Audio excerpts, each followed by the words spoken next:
Drage gledalke, spoštovani gledalci, en lep pozdrav k vam. Z vami sem Šana Flogi, voditeljica oddaje Ženska s konceptom. V svojem 20-letnem delovanju kot svetovalka in terapevtka sem se skozi psihološko astrologijo, psihodramo, transakcijsko analizo in jungovsko psihodinamiko pri svojem delu srečevala z izzivi, ki jih imamo predvsem ženske v odnosih, vseh vrst, iz stališča vlog, ki jih igramo. Tokrat v oddaji Ženska s konceptom gostim Urško Batelino, psihoanalitično psihoterapevtko, supervizorko, učno analitičarko in predavateljico na psihoanalitični specializaciji v Univerzi Sigmunda Freuda kot podružnici v Ljubljani.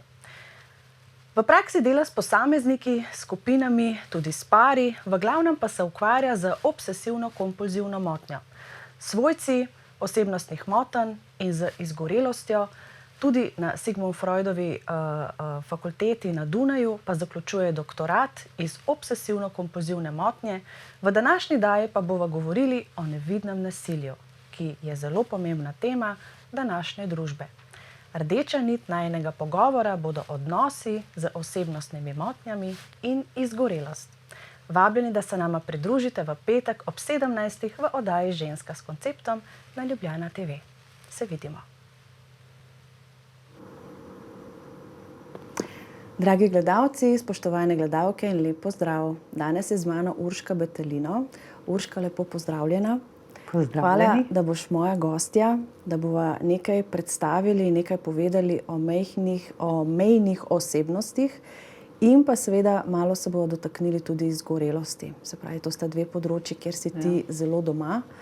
Tako da bi najprej za začetek malce več povedali, kaj so pravzaprav mejne osebnostne motnje. Hvala za povabilo. Pa bi začela kar s tvojim spodrsljajem. Če je mogoče ta želja, ki si jaz velikokrat zaželim ob delu z svojci osebnostnih motenj, mejnih osebnostnih motenj, da jih ne bi bilo toliko veliko. Pri svojem delu se pač zelo veliko srečujem, ker delam v glavnem z svojci teh osebnostnih motenj, narcistične, mejne osebnostne motnje, tudi obsesivno-kompulzivne. Zdaj nekaj, mogoče tudi kakšne priključene antisocialne, delam z izgorelostjo zelo veliko in pa z obsesivno-kompulzivno motnjo. Tako da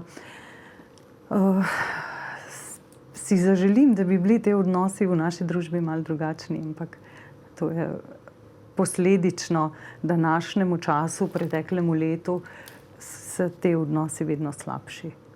Ampak kako recimo mi prepoznamo, da rečemo, ta je pa mejna osebnost? Se pravi, mejna že sami ime, da je nekaj, kar je skrajno, ampak kako se to prepozna?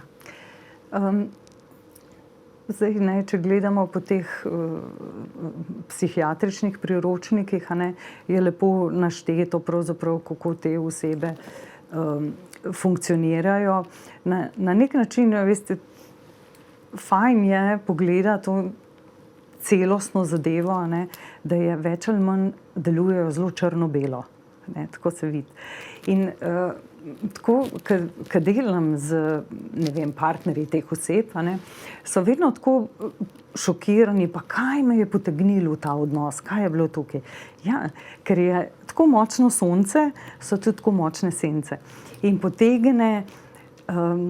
potegne nek nagovor, da nas bojo rešili, da bojo dobri z nami. Nekaj, kar nam je manjkalo v otroštvu, oni to fantastično nagovorijo in nas potegnejo v odnos. No in tista prvi čas, prve mesece, mogoče prve leta, sonce zelo močno sije. Ko se pa pojavijo sence, pa mi več ne vidimo, ker smo navajeni gledati v sonce in naše oči niso prilagojene na temo. In potem se pa začne ta ples z demoni. Bi lahko rekla temu ples z demoni, ker so te odnosi zelo težki. Jaz to imenujem nevidno nasilje, zato ker je neoprejemljivo, ker ga velikokrat oseba, ki je v takem odnosu, ne zna opisati, ker se dogaja za zaprtimi vrati. In osebe, ki to počnejo, pa naven znajo zelo lepo funkcionirati, so dopadljive In velikokrat to spregleda to delovanje tudi stroka, ne. To pomeni, da so to eni taki zelo dobri igralci, ali kako? Pravzaprav, ja. Ja, lahko bi rekli to, da se znajo zelo dobro prilagoditi na določene situacije, ne? Ampak na površini. V intimnih odnosih imajo pa potem dosti večje težave. Ja. In zdaj oseba to doživlja kot nek kontejner za vse njihove frustracije, agresije, nič ne narediš prav in tako naprej. Zelo razvrednotenje je strašno tukaj prisotno, ne? Ampak prepozno ga prepoznajo, ker je lahko ta manipulacija tako zelo subtilna, ne? To je težava, zato se ne prepozna, ne? Zdaj, to je osebnost, ki načeloma ni tako, kar rečeš, da se to vidi navzven, da je s to osebo nekaj narobe. To so krasni ljudje, to so sončni ljudje, vsi jih imajo radi, so zelo priznani, uspešni. Kako gre zdaj recimo tule za to razliko moški, ženske?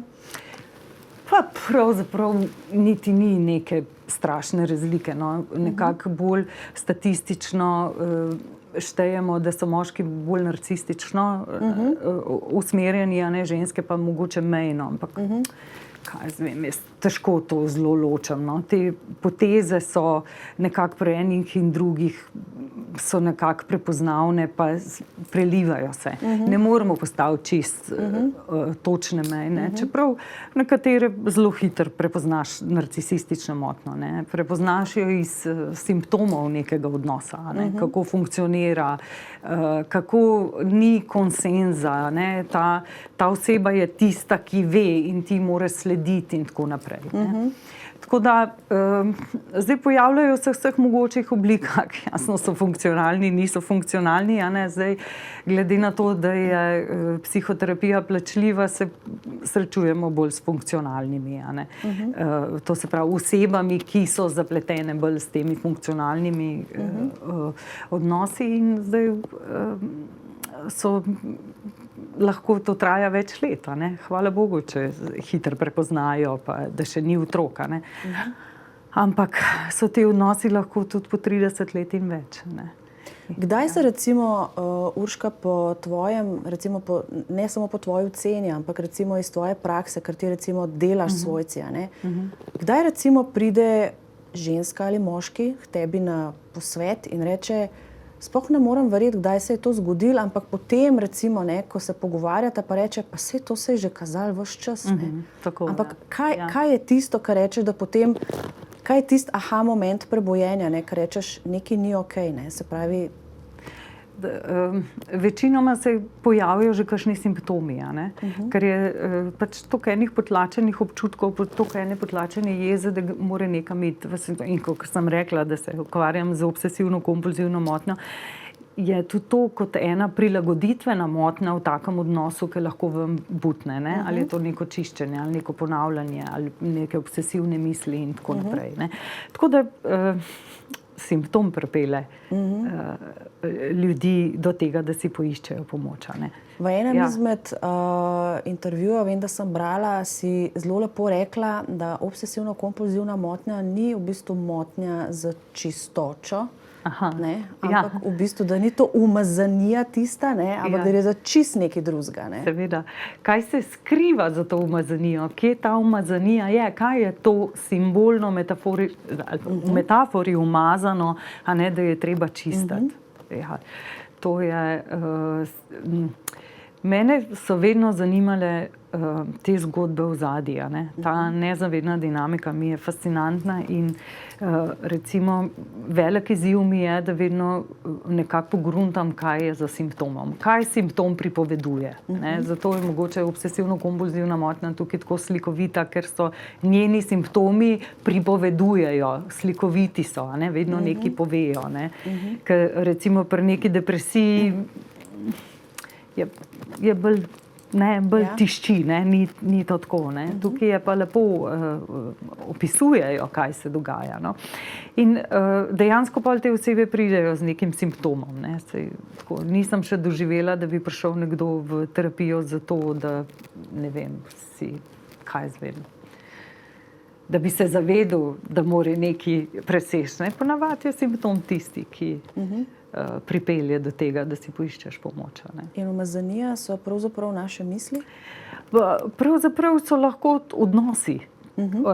Odnosi, ki zamažejo nek intimni prostor osebe, ki bi mogel biti čist. Recimo, to je metafora tega. Ja. Torej, v samem pogovoru potem, s svojci, kaj so recimo tiste prve stvari, ki jim daš kot nasvet? Kaj je tisti prvi korak? Pravzaprav nasvetov ne dajem, ker sem v osnovi psihoanalitična terapevtka in mi se izogibamo nasvetom. Ampak v tej svoji praksi sem že dodobra razvila zasliševanje. Jaz temu rečem inkvizicijo. To se pravi, nekdo pride s simptomom in potem z vprašanji peljem, napeljujem, asociiramo do vzroka. Kaj je za tem ozadji? Tako da nasvetov pravzaprav se jih izogibamo, razen takrat, kadar pride mogoče v teh kompleksnih odnosih do neizogibnega, kadar je CSD, kadar so vmešane neke druge inštitucije, ko pride do sodišča, takrat se je pa treba realno pogovoriti, kako zdaj voziti to zadevo. Okay. Ja. Urška, jaz predlagam, da si zdaj pogledamo oglase in se po oglasih vrnemo nazaj k inkviziciji. In že smo nazaj. Z Urško se pogovarjava o mejnih osebnostnih motnjah, tako da začeli sva s tem, kaj ona kot terapevtka počne. Povedala je, da je neke vrste inkvizitor, ko pomeni, da nas pritiska v tisti del, da pač pridemo do tega gordijskega vozla, ki ga začnemo potem odvozlavati. Kaj vse je za tem, Urška? To je kompleksna zadeva. Ampak tiste recimo smernice, da si ljudje sploh lahko predstavljajo, kaj to zdaj je. Najprej iščemo, kaj nagovarja. Kaj nagovarja v nas to, da mi sploh vztrajamo v takih odnosih. Pa mogoče zdaj lahko razširva to tudi na izgorelost. Izgorimo od odnosov. In zakaj mi vztrajamo v nekem odnosu, ki je za nas toksičen? Najprej moramo to najti. Ozadji so vzorci, transgeneracijski vzorci, travme, prenos travme skozi generacije. In v bistvu je to ena zelo kompleksna zadeva. Zato terapija nikoli ne more trajati, mesec dni, 2, ampak se zavleče lahko tudi v leta. Ko že razrešimo težavo, zaradi katere je oseba prišla, se proces nadaljuje. Ker v principu dejansko je to kompleksna zadeva. In seveda nekaj od svojih staršev, od svojega otroštva smo pobrali, da mi pristanemo v takih odnosih in tam tudi vzdržimo. Ker vedno iščemo nekaj, kar nam je znano. To nam je seksi, tisto, kar nam je znano. Vse tisto, kar ni znano, ni. In na to pot se potem podamo. Zdaj, v bistvu te odnosi, kot sem rekla, so polni enega tazga neprejemljivega nasilja. Oseba to ne more opisati, ne more povedati, okolica ne prepozna, polna je teh projekcij, prevzame krivdo nase in tako naprej. In zdaj je to treba počasi ljubiti. Pa so pa tukaj še otroci. Pol je pa tle sistem. Na nek način taka oseba ponavadi zapusti toksični odnos, ampak s tem, da zapusti, se situacija ne konča. Ker potem se šele začne ta boj z sistemom. Sploh, če so otroci, so nek podaljšek, da lahko ta oseba z motnjo kaznuje to drugo osebo, ki se jo je drznila zapustiti. In to se vleče potem na sodišču, na CSD-jih, pri stikih in tako naprej. V bistvu so to zelo kompleksne zadeve. Zdaj, kar se najprej lotam, je to, da poskušamo ne dokazovati, kaj se v resnici dogaja in kakšna druga oseba je. Ker to je mlatenje prazne slame. To je škoda energije, da dejansko gremo v to odraslo pozicijo, poskrbimo za sebe in za svoje otroke in pač odidemo iz tazga odnosa in tudi reguliramo naprej, da je najboljše za otroke. A ne? Tako da ta strašna otroška želja pokazati, jaz sem v redu, tukaj je nekaj narobe, a ne? To nima nobenih dobrih posledic. Ne?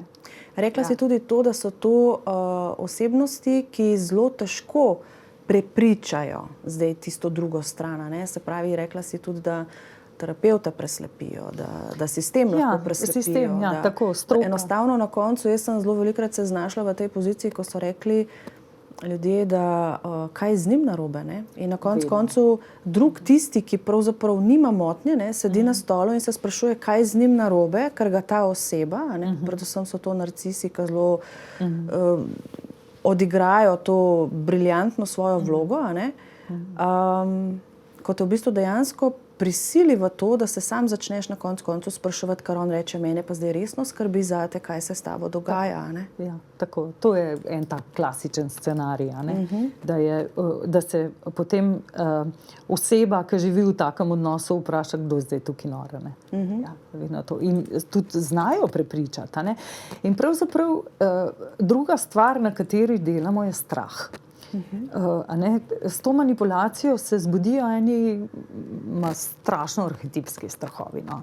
In te strahovi prevladajo in enostavno zameglijo potem to zdravo pamet osebe, ki bi se lahko rešila iz tega. Ne? So pa ena taka dobra hrana za toksično osebo. Ne? In najprej delamo na strahu. To se pravi diferenciacija. Ne? Jaz sem tukaj, se končam tle, on se začne tam ali ona, ne, ni važno, da se to diferencira. Ker ta strah, potem druge osebe se na to navežejo, a ne, in potem je ta, ki je že tako žrtev, je potem v bistvu obrnjeno v nasprotno. Ne? Tako. In tle, če strah presežemo, je v bistvu pot bistveno lažja. No? Odzame se moč osebi, ki manipulira, ne? In enostavno potem si najde nov objekt. Ja. Koliko recimo je možnosti, da oseba, ki ima mejno osebnostno motnjo, da dejansko pride do te ozdravitve oziroma do te stabilizacije? Je to... Ja, glejte, jaz težko predvsem rečem... praksa. Kaj iz prakse nimam teh izkušenj, zato ker pravzaprav z njimi ne delam. Pač so terapevti, ki delajo, so neki napredki, ampak da bi bil tak napredek, recimo, da bi se oseba lahko spremenila v teh svojih acting outih, v manipulacijah, v recimo svojih laganjih, ker so prepričani, da ne lažejo, ker oni tako vidijo stvar. To je to, če mi vidimo cel gozd, bomo rekli, aha, tam je ena suha smreka, eno se tole pa res ni to, pa so iglavci, pa so listavci. Oni vidijo eno drevo. In so prepričani, da je to potem resnica. Če ti vidiš samo eno drevo, boš lepo prepričal. Ja, sej tak pa tak. In to je tle težava. Da v bistvu nikoli se ta razcep, ki ga imajo, ne poveže, da bi lahko videli celo sliko. In tle je več ali manj težava. In jaz pravzaprav na nek način po svoji stroki v to nekako ne zaupam, so izboljšave, ampak da bi lahko oseba funkcionirala kot, ne vem, nek nevrotik, težko. Ja. Koliko je pa recimo potem, začeli smo že prej malce o izgorelosti, predvsem se veliko govori o tej burnoutu, zaradi posla, zaradi biznisa, ful preveč delam in tako naprej. Sama si recimo že povedala, da izgorelost je praktično zaradi odnosov in ne zaradi preobsežnega dela in tako naprej, ampak kaj lahko recimo današnjim gledalcem malo več predstavlja to izgorelost, se pravi, da mogoče začnejo malo izven okvirja razmišljati o tej izgorelosti, predvsem zaradi tega, ker zdaj smo v nekem takem zelo mejnem, trenutna situacija, kar se pač dogaja in v Sloveniji in globalno, je na nek način zelo mejna. Tako da, dajva mečkam tukaj zdaj o izgorelosti, o te... Ja, izgorelosti je pravzaprav bo zdaj vedno več. Ne? Zato, ker ta družbeni red, kjer ga smo navajeni, prehaja v korporativni družbeni red. Ta korporativni družbeni red pa odgovornost daje na dol. To se pravi, odgovornost se preliva na dol, na zaposlene, na srednji menedžment in tako naprej. In iz tega pritiska potem je občutek, da nikoli ni dovolj dobro. In zdaj ljudje, ki imajo odgovornost, bojo prevzeli še vedno več odgovornosti, in se spraviš potem v ta prazni tek, kjer se izčrpaš. V tem je finta in dejansko je tega več. Tudi v bistvu, če ti vidiš cilj pred sabo, še toliko moram zdržati, še toliko, ne boš izgorel. Če ti ne vidiš cilja pred sabo, je težava. In zdaj, če pogledamo samo čas, v katerem živimo zadnje leto, pravzaprav smo lahko zelo nemočni, ker karkoli naredimo, kakršenkoli ukrep upoštevamo, ni dovolj dobro. In to je ta simbolna nekako povezava s temi toksičnimi odnosi, ker se vsak znajde v taki situaciji. Torej, karkoli naredimo, ni dovolj dobro. Tako, in to je tista zadeva, ki k tej izgorelosti prispeva. Zdaj pa, če smo nagnjeni k temu, da morajo stvari biti dobro narejene, da smo odgovorni, da prevzemamo odgovornost še za druge, jaz smo pa lahko bolj hitri. Zdaj to ne zgodi se to čez noč, seveda, ampak par let, pa se nabira, potem je največja težava pri izgorelosti je to, da ne slišiš sebe, takrat, kadar si že na tisti meji še pojačaš, pa samo enkrat dol padeš. In to je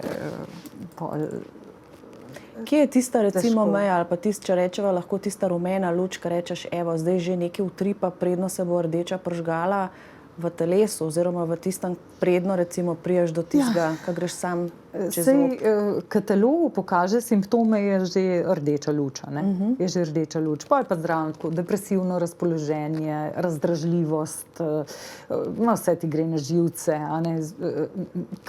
Ko si prost na dopustu, se ne moreš spočiti.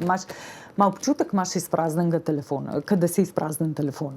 Ne moreš se nafilati, tudi če greš spat, ne vem, kaj narediš. In potem se, pa hrana spremeni, pa se greš športat, pa tako, ampak če se ne spremeni tle noter, poskrbeti za sebe, postaviti meje, je težko. In potem tudi terapija traja temu primerno dolg časa. Ker da smo mi prišli do tega, je treba najti vzroka. Kaj je mene pripeljalo do te situacije, kaj me je nagovorilo, kakšni so moji vzorci, zakaj to ponavljam, kaj počnem, pa pridemo tam do teh primarnih družin, do odnosov, pa se pa razgrne še transgeneracijska travma. In potem ugotovijo, sej, moja babica je pa tudi bila tam na njivi, pa se je izčrpala, in to je bilo, to je vrednota. Delo je vrednota. Zato smo mi, Slovenci, smo nagnjeni malo k temu, ker je ta biti priden je tako, to res nekaj veliko pomeni. Zdajle si bova pogledali oglase in se potem vrneva nazaj k transgeneracijskim vzorcem. In že smo nazaj v tretjem delu, z mano je moja gostja Urška Battelino, pogovarjava se o izgorelosti, o trenutni situaciji. Urška, nadaljevali bova pri transgeneracijskih vzorcih, da vam malo predstaviti, kaj to je, se pravi, ko se začnemo spotikati ob neke zadeve, ob neke telesne simptome, na koncu gotovimo, da ima to tudi moja babica, pa od babice babica in tako naprej. Kaj je to zdaj? To se je v tem transgeneracijski travmi se je že začel govoriti šele zadnje čase. Prej se ni o tem toliko zelo govorili. Jaz imam kolegice, ki delajo doktorat na tem, pa ker jih je ene par, ki se s tem ukvarjajo, tako da pozdravljam to. Ampak recimo, če damo Če pogledamo v našo preteklost, ne, 2 vojni, ta naša pridnost, podložnost, ne, je pravzaprav marsikaj doprinesla tem generacijam. Ne. In zakaj se to šele zdaj govori? Zato, ker prva generacija, ki je travmo doživela, jo potlači, a ne? Druga jo zanika. Šele tretja generacija ima to možnost, da je lahko v zavesti, da povezuje, gleda te vzorce in tako naprej. Lahko se pa zgodi, da več generacij travmo zanika, a ne? In pač terapevtski proces, če gre dovolj globok, je možnost, da vidimo, kako se te vzorci prenašajo, ne. In lahko so pa tudi zelo triki. Recimo, če povem iz lastnega primera, moja babica je mogla 14 leti od doma in seveda, ko se je našla moža, je po svojih vzorcih bila zelo podložna, a ne, prilagodljiva, pridna, vedno je govorila, da je treba zdržati, a ne, malo je treba zdržati, ne. No, in potem recimo moja mama, ki je bila vzgojena v tem duhu, ne, je postala pa tako malo kontra, ne, je bila pa bolj tekmovalna, ne. In seveda, spet je bila druga skrajnost, ni bil dober vzorec, ne, je prenesla od babice vzorec, pa še svojega dodala, a ne. Tako da šele jaz potem sem imela to možnost, da sem začela to prekinjati in neko podrejevanje in tekmovanje spremenila v sodelovanje. Kar upam, da sem prenesla na svojo hčero, ne. Ker ta transgeneracijski vzorci po ženski liniji opažam, da so v principu zelo destruktivni, a ne. Ženske prenašamo ženskam naprej, kako ne smeš, kaj je prepovedan, ne smeš biti vidna, ne smeš uspeti in tako naprej, ne. Saj to se ni ubesedno, to je vse neverbalno, a ne, ampak zelo živijo te zadeve v našem nezavednem in se potem preko familiarno nezavednega prenašajo naprej, ne. To so recimo, jaz sem v eni izmed začetnih oddaj govorila tudi o teh prednatalnih matricah, a ne, o tem, koliko recimo dojenček oziroma človek ni tisti nepopisan list, a ne, kot majhen dojenček, ampak je v bistvu že skupek ene osebnosti popisanih zadev, a ne. In je tudi zelo pomembno, v kakšnem duhu, stanju doživlja mamica nosečnost, potem v kakšnem stanju je seveda dojenček v svojem zgodnjem odraščanju. Kako je pa to zdaj zgodnje odraščanje in pa mejne osebnosti? Ja, psihoanalitična teorija ravno daje poudarek prvega leta življenja, a ne, da bi nekako ta objekt, ki skrbi za tega dojenčka, bil toliko sposoben prevzeti občutke in jih predelati, a ne, namesto dojenčka, da bi bil ta otrok varen in da bi se potem ta psiha združila pol do 3. leta, a ne. Ker te psihične enote so v bistvu posamezne do 3. leta, a ne. Otrok doživlja dobro mamo in doživlja slabo mamo, ne. Otrok ne razume, da tista mamica, ki ga je, ki nima časa tisti moment, a ne, da je ta mamica tudi ta, ki ga neguje, a ne. In zdaj, če gre razvoj v redu, se te psihične enote združijo, a ne, in potem nastane ena celotna psiha, a ne. Če pa to ostane razcepljeno, potem pa pride do tega črno-belega doživljanja, do splittinga in tako naprej, a ne. Da ljubim te, sovražim te. Tako, ja. In vmes ni pa nič, a ne. To je to. Ni neke konstante, a ne. Ali je tako zelo velika ljubezen, kar fascinira, ne. Tako jaz včasih rečem tem moškim, ja, pa se morate najti eno bolj dolgočasno, a ne. Pa bo mogoče življenje pol bolj znosno, ne. Do tistega razvrednotenja, uničenja in tako naprej, a ne. Vmes pa ni tega, ne. In ta sporočila pol so v bistvu zelo toksična, ne. Kaj je recimo zdaj sporočilo, če tako malo strneva, ne? Se pravi, tako kot za izgorelost sva rekli, da so v biti core problema, ne? Se pravi odnosi in pa morda potem za mejne strukture, a ne? Kako jih prepoznati, kako se do njih vesti. Kaj je zdaj tisto recimo eno sporočilo, da dava, kako to prepoznavati, kaj pravzaprav potem s tem narediti? Jaz v praksi vidim, da ljudje, ki pridejo s temi težavami, pravzaprav že prej vidijo vse mogoče simptome in se s tem ukvarjajo, ampak nekako vedno krivdo obrnejo na sebe, a ne. To se pravi, na nek način si je treba najti pomoč, da vidimo celotno situacijo, a ne. Jung je rekel temu, rabimo zrcalo, da vidimo svoj hrbet, a ne. In zato je fajn, da si najdemo pomoč, a ne. In da to vidimo. Zdaj, meje so tudi pomembne tukaj, ne. Bolj imamo postavljene meje, lažje funkcioniramo v odnosih, manj izgorevamo, manj je toksičnih odnosov, a ne, zato ker se ne zlivamo s temi zadevami, ne. Zdaj, to pa je pozicija odraslega, a ne. Kar pa v tej družbi precej manjka, a ne. Zdaj, se ljudje znajdejo v otroški poziciji ali pa v poziciji starša, ne. To se rado menja, a ne. Da pa bi nekdo se zanesel na svojo pamet, tega vidim pa vedno manj, na žalost, a ne. Tako da to odraščanje bi jaz, umik te želje, da bo nekdo za nas poskrbel. A se ti zdi recimo, zdaj tako Urška, da je to zdaj nekako odraz družbe, v kateri, se pravi, zdajle smo, da je to prav ta družben odraz, ne? Zdaj bomo čakali, da bo nekdo spet poskrbel, se pravi, odgovornost prelagati zdaj na šefa, na institucijo, na neki. Kaj je zdaj recimo tisto, da rečeva, ok, kaj je zdaj eno vodilo, mogoče zdaj vse teh gledalcev, ki naj jo poslušajo, kaj je mogoče zdaj v vseh teh mejnih situacijah, v katerih smo se znašli, kako postopati? Ja, predvsem je fajn, da najdemo kakšen smisel, a ne. To je, da nas ne potegne v neke sedirane položaje, a ne. To je to, da najdemo smisel. Pa to vodilo, da moramo sami zase poskrbeti, ker nihče drug ne bo. Žal, tako je, a ne. To je ena odrasla pozicija in ta situacija je res posebna, ampak pripravljala na to se je že več desetletij, a ne. Ta potrošniška družba, zadovoljevanje užitka, da bi bili vsi srečni, a ne, to je nemogoče, ne.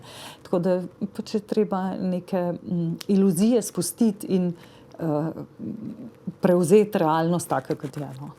Pravzaprav nas je sama situacija zdaj vrnila nazaj v začetek veru, ne? Se pravi, smo zaprti med štiri stene, med družino. Ja, odnosom. Tako.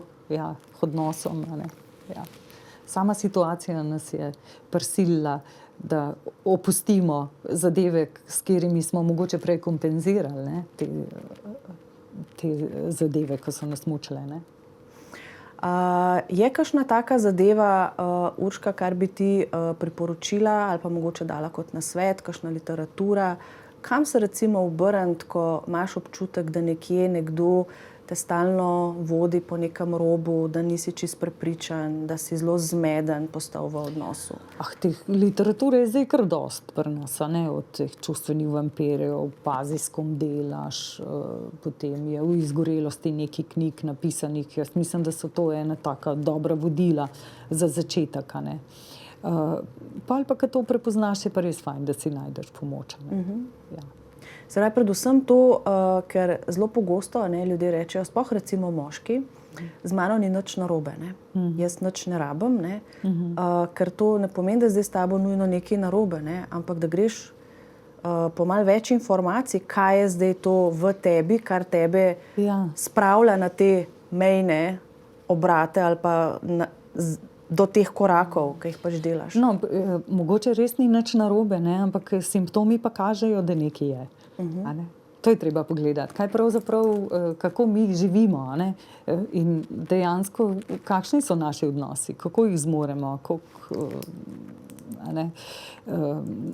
Tako da, to je pač ena taka obramba, ne, z mano ni nič narobe, pa z vsakim je kaj narobe, a ne. Saj živimo v takem svetu, da je vedno kaj narobe, ne. In tudi sama terapija, v principu, analiza, kakor je Freud rekel, je samo premik iz nevrotičnega trpljenja k normalnemu, a ne.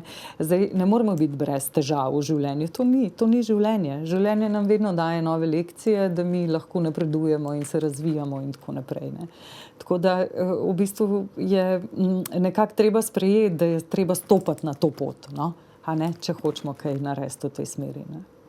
Tako da, Urška, danes sva povedala kar nekaj stvari, nekaj iztočnic sva dali ljudem v razmislek, mogoče še ena taka zaključna misel, kaj bi povedala ljudem ali pa mogoče jih opolnomočila, da bi našli nek smisel, da bi začeli sprejemati odgovornost pri sebi. Ja, to bi jaz zelo apelirala, ker dejansko vidim v tem času, da je duševno zdravje te naše družbe pada, ne? In tukaj bi res pozvala, no, da nekako se vsak vrne k sebi, da bi našel eno iskrco smisla, mogoče tudi kaj na novo začeti, nekaj v odnosih, karkoli, a ne, da v bistvu se preseže ta čas in se lahko ustvari ena nova pot.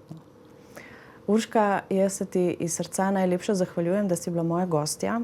Dragi gledalci, jaz pa upam, da ste skozi najin pogovor mogoče dobili nek notranji nagovor in dialog tega svojega odraslega, da ga poiščete in pripeljete na plano in mogoče zapustite vlogo otroka in pa ponotranjenega starša. Tako da odnosi so zdaj tema, s katero se ukvarjamo. In upam, da ste našli kakšen odgovor ali pa nek začetek, da boste začeli kopati po sebi. Jaz se vam najlepše zahvaljujem in se vidimo naslednji petek.